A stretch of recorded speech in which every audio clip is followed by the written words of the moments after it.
怎么还有宝贝不会贴假睫毛？今天一步步手把手让你整会。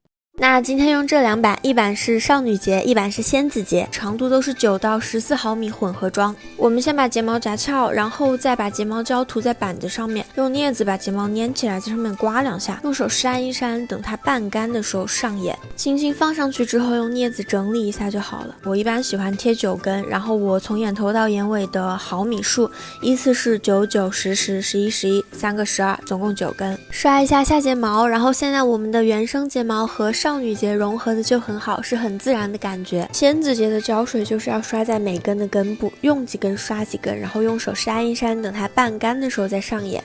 仙子睫我一般喜欢粘8根，粘在每2簇鱼尾节的中间那一点。从左到右的长度毫米数依次是10、11、12、13、13、12、12、12。